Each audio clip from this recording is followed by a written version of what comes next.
Hello and welcome to Brand Your Passion, the show that helps you turn the thing you love the most into something that people know and love you for. I'm your host, Holly Arnett, the brand coach for creatives, and I'm on a mission to make the world a more creative place, one brand at a time. If you're ready to get more eyes on your work, more dollars in your pocket, and more creativity in your life, you're in the right place. Welcome. Let's brand your passion.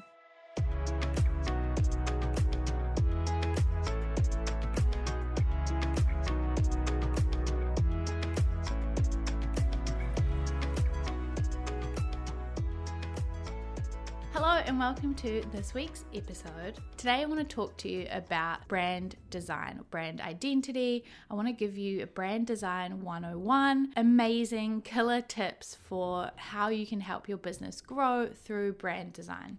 So I want to talk to you about how brand design differs from brand strategy. In the last episode, I was talking to you all about brand strategy and what it means and why you need it, what's included. And so today we're talking about brand design, but how is that different? Last week I gave you a metaphor of baking a cake and told you that brand strategy is all of the preparation that you do before you build the cake, before you get stuck in, you put your apron on and you start baking. Brand strategy is all of that planning and preparation work beforehand. It's getting the vision and the goals and the mission and the ingredients and the instructions all together so that you're ready to bake your cake. Brand design is actually making the cake. It's about once you have clarity around what you do and what you offer and how you're going to do it, it's figuring out then let's do it. Let's put it into action. Let's start putting these ingredients together. Let's start turning it into an actual cake that people can see and eat, take part in. So brand design is all about creating these tangible things that people can hold or see or read or hear or experience when it comes to your brand. This is all about standing out and representing yourself in the best way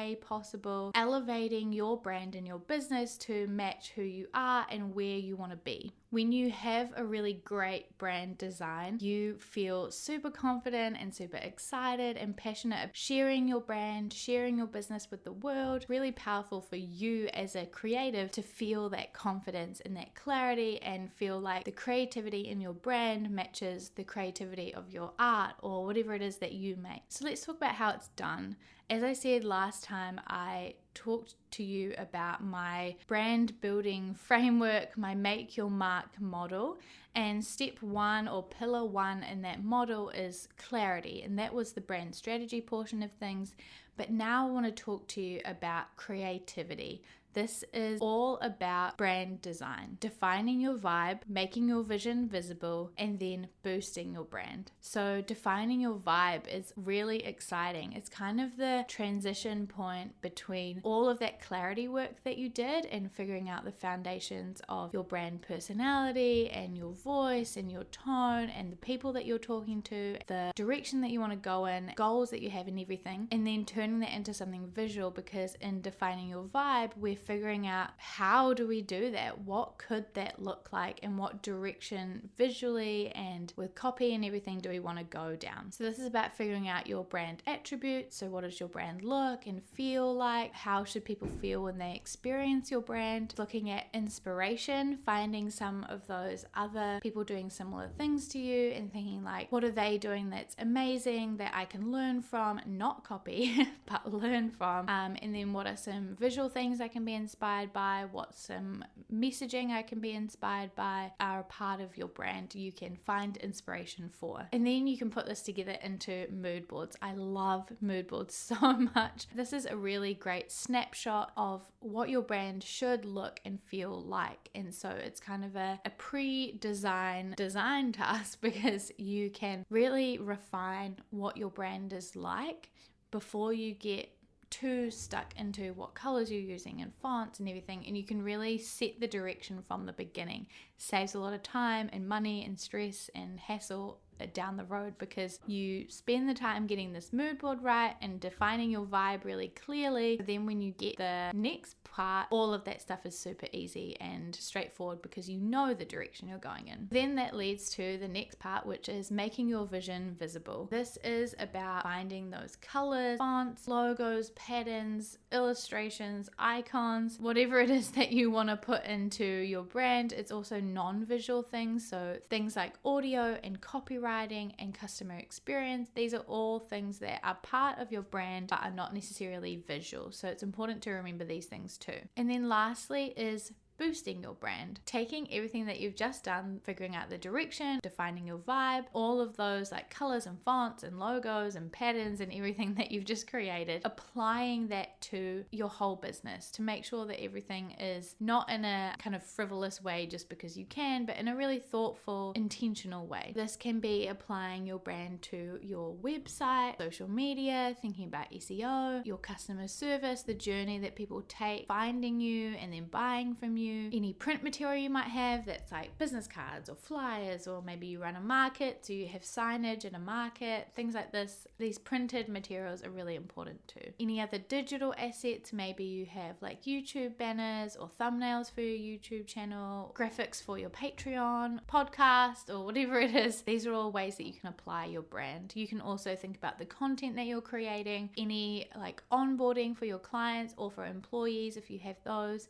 What does that look like and how is that branded? Things like invoices and contracts and all those kind of boring things, but those things can be branded and should be as well. All about making sure that when people land on something of yours, they know that it's yours and they know what it's about. If they do land on your podcast or your Patreon or your social media, wherever they might find you, they know that they've landed in the right place, know who you are, see exactly what you do and recognize you. So let's recap that. Everything that goes into creativity and transforming the clarity that you created into something tangible that people can experience is defining your vibe, making your vision visible, and boosting your brand. We want to figure out the direction that you're going in and get really clear on that and transform the clarity into a clear direction, visually, your copy and everything. Then we want to use that direction to inform choosing colors and fonts and everything that makes your brand tangible,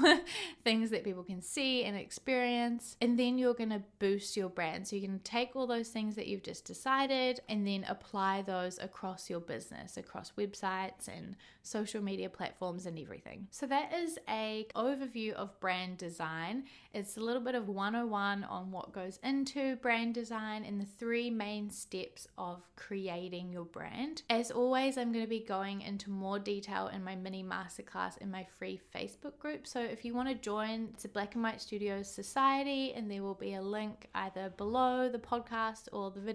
You can just search it on Facebook and we'll be in there answering your questions, going into this in a little bit more detail. You can also download the Ultimate Branding Checklist for free, which will give you a list of everything you need to think about, from the clarity portion we talked about last time, all this creativity stuff, then to the consistency part, which I will be talking about next week. So make sure that you come back for that. Thanks for listening to this episode of Brand Your Passion and choosing to spend some time with me learning about branding, business, and all things creativity. You can find more episodes just like this one at blackandwhitestudios.nz/brandyourpassion. If you liked this one, you can tap that subscribe button so that you're notified about every new episode. And if you've got a spare second, I would love it if you could leave a review on iTunes or wherever you're listening to this podcast right now. I would love to hear from you and hear about how you're enjoying the podcast. If there were some helpful goodies in this episode for you, it would mean the world to me if you could screenshot your podcast player on your phone right now, hop over to Instagram or Twitter and tag me at Black and White Studios. That's at BLCKWHT Studios. By subscribing and reviewing and sharing, you're helping me to reach more creators just like you, so that together we can make the world a more creative place, one brand at a time. I really can't achieve this mission without you, so your support means the world. I'll talk to you in the next episode, but until then, keep creating.